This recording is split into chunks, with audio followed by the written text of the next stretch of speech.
Bonjour tout le monde et bienvenue pour une nouvelle vidéo. Aujourd'hui nous allons parler baptême. Voilà, parce que je baptise mon fils dans 3 mois à peu près et je suis en pleine organisation et je me suis dit que ça pourrait être sympa que je vous partage un peu les étapes du baptême, un peu les étapes de notre quotidien car nous faisons presque tout maison. Donc voilà, je me suis dit que ça pouvait être sympa et en même temps pourquoi pas, ça aiderait pas quelques personnes parce que quand c'est notre premier enfant, on ne sait pas forcément quoi faire. Je parle en connaissance de cause. Quand j'ai baptisé mon premier garçon, ben, je me suis lancée un peu à l'aveuglette. J'ai regardé sur internet, j'ai fouiné, les choses comme ça. Et donc je me suis dit que ça pouvait être sympa de faire une vidéo. Et en plus, j'en suis à mon 3e baptême. Donc on va dire que je commence à être rodée. Donc voilà, j'ai ma petite fiche avec mon petit listing, comme d'habitude bien sûr, parce que ben, je voulais vraiment vous dire toutes les étapes et pas en louper. Donc étape 1 déjà, avoir un enfant à baptiser, on va dire, c'est un peu essentiel. Après on peut être un adulte aussi, on peut se faire baptiser en étant adulte. Ben après ça par contre je connais pas. Donc je pourrais pas vous aider là-dessus. Étape 2, choisir si vous faites un baptême religieux ou civil, ou tout simplement les deux, vous pouvez. Voilà, nous ça va être un baptême religieux, tout simplement parce que c'est très important pour moi. Et mon mari, de son côté aussi, c'est très important, donc ce sera un baptême religieux. Étape 3, trouver les parrains marraines. Beaucoup de personnes se disent oui, bon bah c'est facile, je vais prendre ma meilleure amie, je vais prendre ci. Par contre, tenez-vous prêts à ce que si un jour, malheureusement, votre meilleure amie ne l'est plus, vous la verrez plus et l'enfant n'aura plus de contact. Même dans la famille, hein, je peux vous dire, parce que moi, mon parrain, malheureusement, mon parrain est le frère de ma mère. Je n'ai plus de contact malheureusement avec lui, donc voilà, vous voyez, même que ce soit la famille ou les amis, des fois ça coupe les ponts et puis des fois la vie fait que les choses s'éloignent.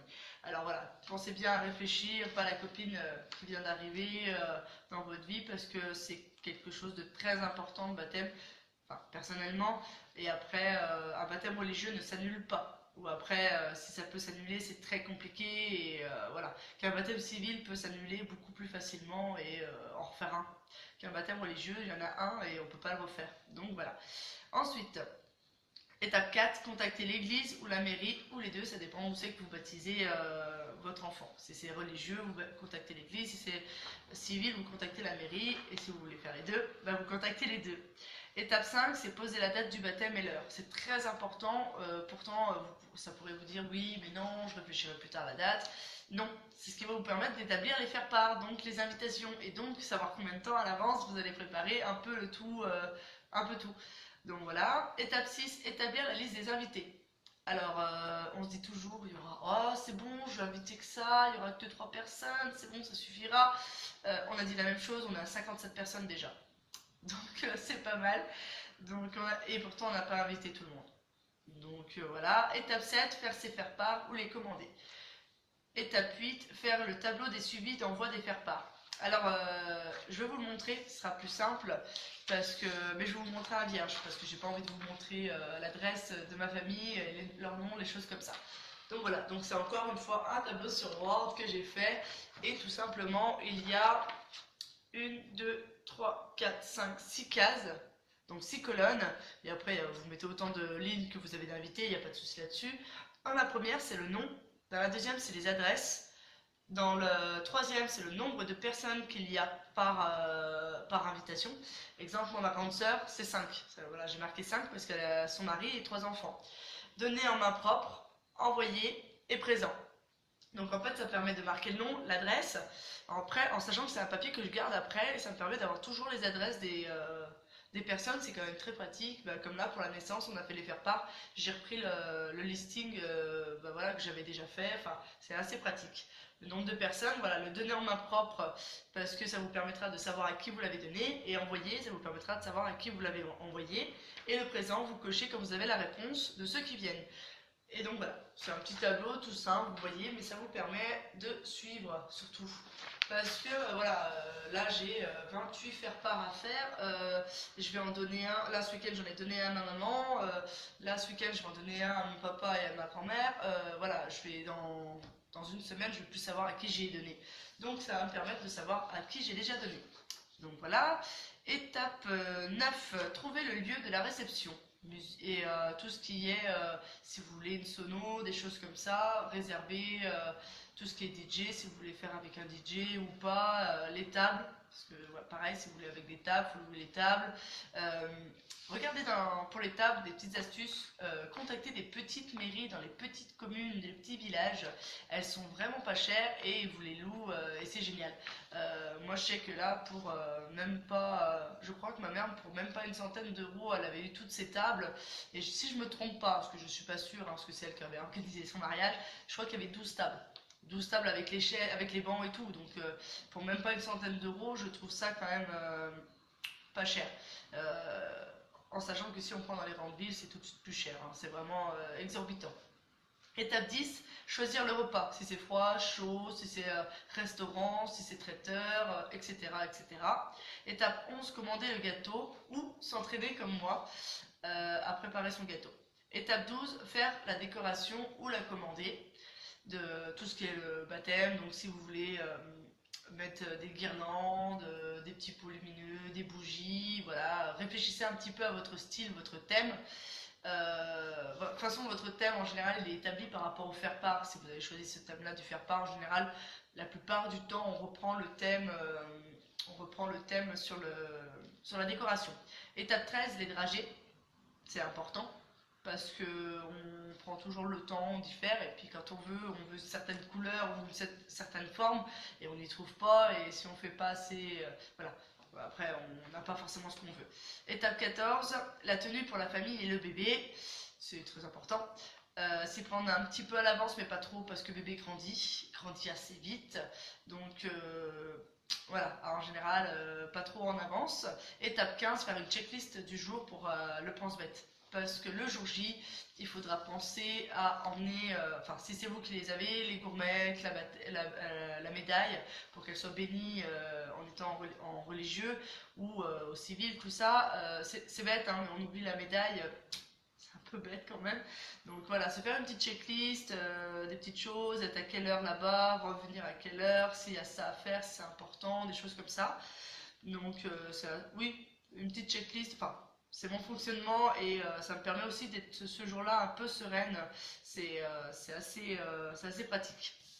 Voilà, alors moi, pour cette vidéo, je viens de vous parler à peu près de toutes les étapes de l'organisation et je vais commencer à vous parler des petites étapes que j'ai déjà faites. C'est-à-dire que moi, l'étape 1, avoir un enfant, ça sera Logan. Voilà. Nous avons choisi de faire un baptême religieux. Le parrain, ce sera le petit frère de mon mari et la marraine sera la cousine de mon mari, pareil. Pourquoi? Tout simplement parce qu'on les adore et on sait qu'ils seront présents pour Logan, on sait qu'ils respecteront notre choix, qu'ils les accompagneront. Et petit clin d'œil parce que aussi j'avais envie de faire plaisir et parce que aussi bah, ils n'ont pas d'enfants et donc je trouvais sympa le petit clin d'œil voilà, de leur confier notre fils. Et comme ça, on pourra partir en week-end, on leur laissera le petit bout. Et là, j'ai fait le choix de ne pas prendre un couple parce que voilà, il y avait vraiment ces deux personnes qui nous plaisaient beaucoup.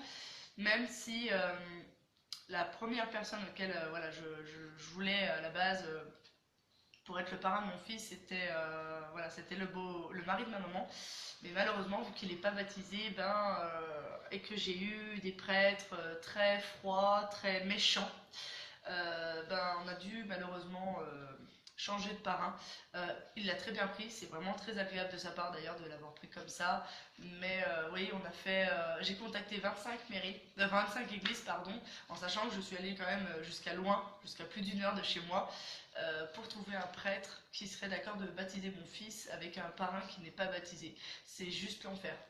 Voilà, c'est juste. En plus, on a une famille recomposée. Alors, trouver un prêtre, le prêtre de mes enfants lui-même n'a pas voulu baptiser Logan. Le simple fait que je suis une famille recomposée et que il n'a pas trouvé ça cool. Et tant pis pour lui, je suis allée voir ailleurs et voilà. Donc voilà, nous avons trouvé notre prêtre qui au final est juste à côté parce que le parrain, le nouveau parrain est baptisé et que parrain de cœur, lui, aura sa petite surprise. Voilà, mais j'en dis pas plus parce que je sais qu'il regarde les vidéos. Donc voilà. Étape 4, non, étape 5, pardon. Le 18 juin. Nous baptiserons notre fils le 18 juin 2017 à 11h30. Nous avons 54 invités.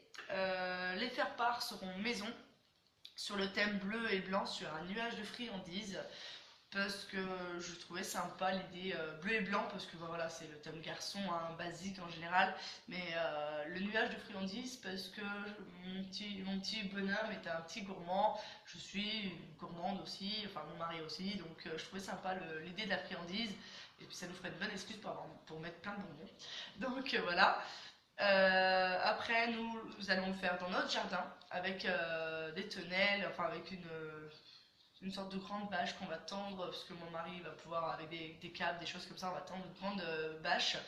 Mais tout ça sera en vidéo, vous allez suivre au fur et à mesure, vous allez voir. Donc on le fera dans le jardin. Mon père est DJ, donc niveau sono, mon papa va nous ramener un petit peu de matériel, je pense. Au niveau du repas, nous avons choisi un repas tout simple parce que ça va être le moment un peu de l'été. Donc nous avons choisi un barbecue, donc tout simple, avec des chips, des salades, du pain, enfin de la sauce, des petites choses comme ça à la franquette. Parce que le plus important dans tout ça, c'est voilà, de baptiser mon fils, enfin notre fils, et surtout de réceptionner notre petit monde qui mange bien, c'est sûr, mais c'est surtout voilà, de baptiser notre fils. Donc que ce soit un barbecue ou que ce soit du foie gras, dans tous les cas, on les accueillera très très bien, nos invités. Voilà, au niveau du gâteau, c'est une pièce montée que je fais moi. Comme j'ai fait pour mon Pax avec mon mari, on avait confectionné notre propre pièce montée. Donc cette année, bah, pareil, pour le baptême de mon fils, je l'ai fait. C'est pour ça que je marquais tout à l'heure préparation, s'entraîner ou pas. Au niveau de la décoration, je vais en faire et je vais en commander tout simplement parce que je sais pas faire des ballons. Donc je vais les commander tout simplement. Je vais les commander sur AliExpress. Je sais pas si vous connaissez, mais c'est pas cher. Par contre, il faut s'y prendre à l'avance parce que c'est un peu long au niveau de la réception. Voilà, après au niveau des autres décorations, je vais tout faire moi-même et je vais vous y filmer au fur et à mesure. Il va y avoir des tests, des choses que j'ai jamais fait, des choses que j'ai déjà fait. Donc voilà. Au niveau des dragées, je les prends au Coty-en-Bressan, c'est un magasin qui est vers chez nous, et je les prends au chocolat et aux amandes aussi pour que ça plaise à tout le monde. Au niveau des ballotins, c'est des petites boîtes que j'ai commandées avec des petits cœurs, enfin des petites choses comme ça. Pareil, je vous montrerai. Au niveau des tenues, mes trois filles, enfin mes deux belles filles et ma fille auront les mêmes robes, un bleu turquoise avec des petites paillettes. Mon grand garçon aura un beau costard comme son beau papa, et Logan aura son petit costard de baptême avec ses petites chaussures toutes blanches, voilà. Et moi j'aurai une petite robe rose, une robe longue rose, donc voilà. Et au niveau de la checklist, bah, je ne l'ai pas encore fait parce que c'est que dans 3 mois et que j'ai encore le temps, on n'est pas la veille, donc voilà. Je pense que je vous ai tout dit. De toute manière, au fur et à mesure des vidéos, je vais vous montrer l'organisation, les faire-part, les choses comme ça. Il y a peut-être des choses qui vont revenir, donc je vous le redirai au fur et à mesure. N'hésitez surtout pas, encore une fois, à me poser des questions si vous en avez besoin, si vous en avez envie, ou voilà, comme d'habitude. N'oubliez pas le petit pouce bleu, ça m'aide beaucoup parce que ça me permet de me motiver. Surtout, voilà, là j'arrive dans les 500 vues sur une vidéo que j'ai fait, c'est juste génial alors que ça fait un mois que j'ai fait la vidéo, donc je vous remercie énormément, ça me fait vraiment plaisir, ça me touche beaucoup, même si je sais que derrière il y a ma famille qui me suit aussi beaucoup, ça fait plaisir. Donc voilà, donc n'oubliez pas le petit pouce bleu, abonnez-vous si vous n'êtes pas abonné, et n'oubliez pas la petite cloche, ça vous envoie une petite notification, Choupinou vous embête 30 secondes pour une nouvelle vidéo. Donc voilà, et ben je vous remercie de m'avoir encore une fois regardé et de me suivre, et puis je vous dis à bientôt pour la prochaine vidéo, bye bye.